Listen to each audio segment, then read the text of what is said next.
coverage you can count on. First Edition starts now. Good afternoon and thank you for joining us for News 13 First Edition. I'm Chris Parks. Annette Pegler is off today.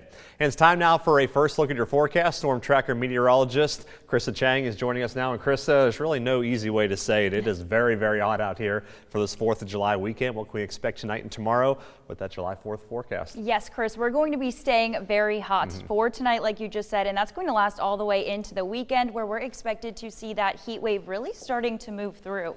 And as it does so, it's going to bring us high temperatures that are going to reach those lower, even some mid and upper 90s. But we're also going to be seeing that chance for some triple-digit heat arriving for the 4th of July.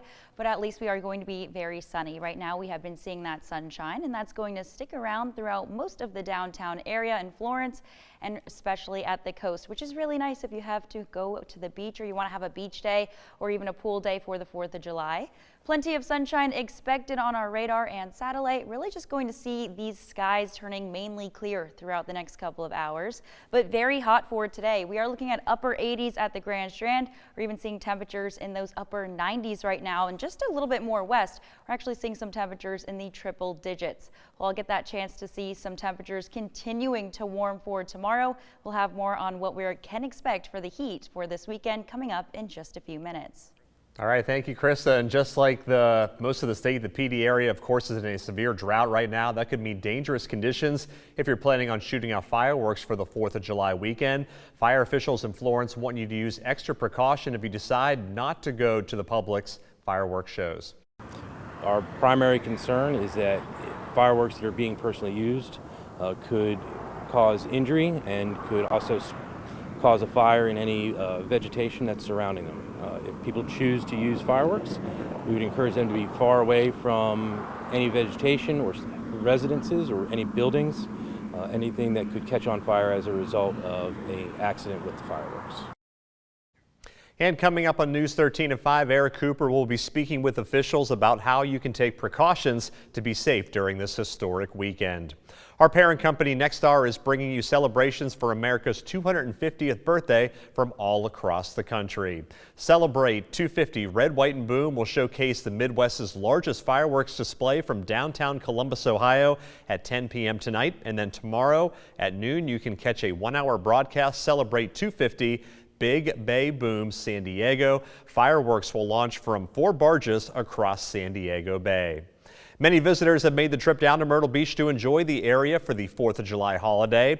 Many of the tourists spoke with News 13 today say the decision to come to the beach wasn't a hard one to make. They said they enjoy the salute from the shore and, of course, the various fireworks shows across the area.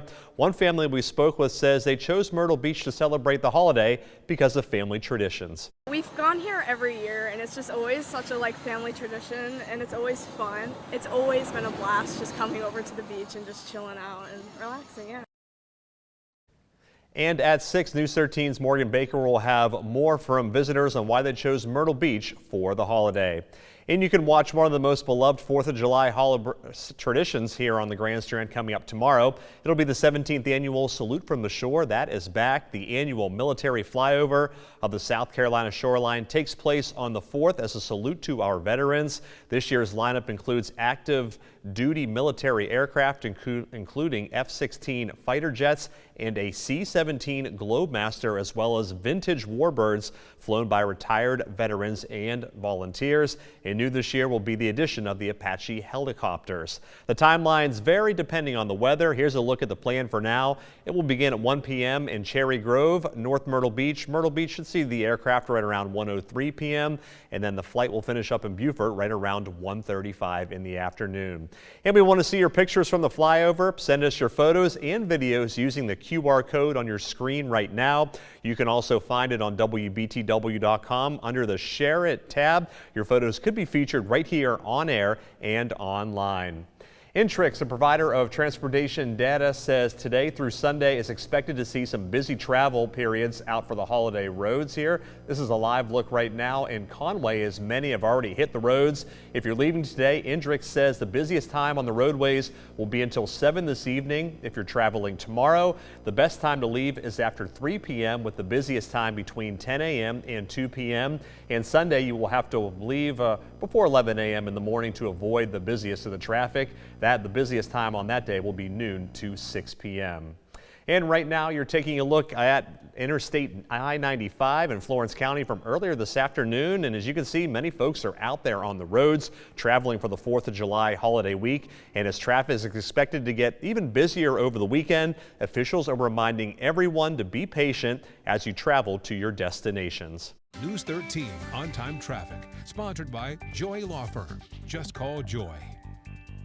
And if you plan on traveling on 501, we are continuing to see just some light commuter traffic right now, not affecting drive times too much for this evening. We'll take a live look at some of our cameras on US 501.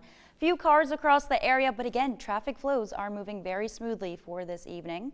Some of our drive times right now, 501 Carolina Forest to CCU, moving about 7 minutes compared to the normal 5. 17 Farrell Parkway to Glens Bay will take you 10 minutes. 17 Mr. Joe White to 82nd Parkway right now is moving about 14 minutes.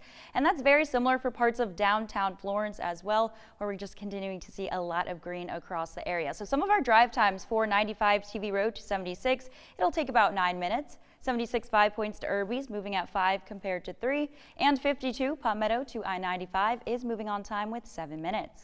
All right, thank you, Krista. And in a News 13 update, beach renourishment work in Myrtle Beach is expected to be complete today, and now it's going to head a little bit further south. According to the city, the only closure expected this weekend is a small area right now near 13th Avenue North, and that activity will continue.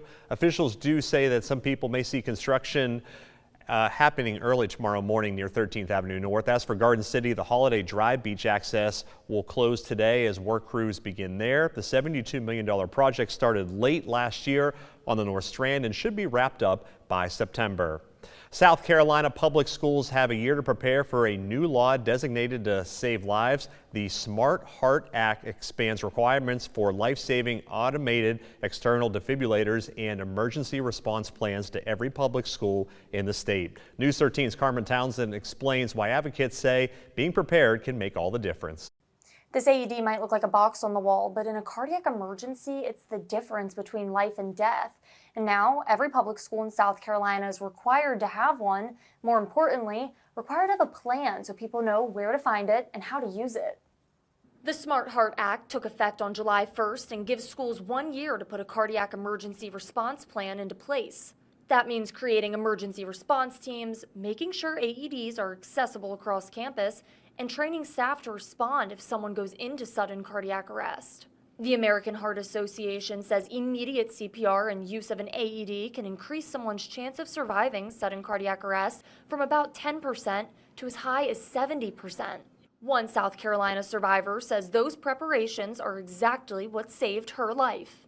Thankfully, my whole district on their own wanted the cardiac emergency response plans, wanted the AEDs, they wanted that whole thing. So thankfully, my school was prepared, and my school nurses were also former ICU nurses.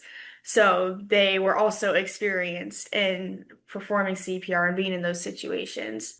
At 6, I'll give you a closer look at what the Smart Heart Act means for schools across South Carolina, with insight from the American Heart Association and a survivor who says she wouldn't be here if it wasn't for her school's preparation.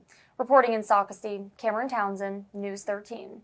Thank you, Cameron. Well, the splash pad in the Lynches River County Park will be open for the holiday tomorrow during its normal business hours. Price of admission remains $6 per child. If you're looking for a way to spend the day with your kids, this is a great option to get outdoors while still keeping cool. For each paid child, it is a great way to put money back into the park, so that we can have affordable places for kids to go and have fun.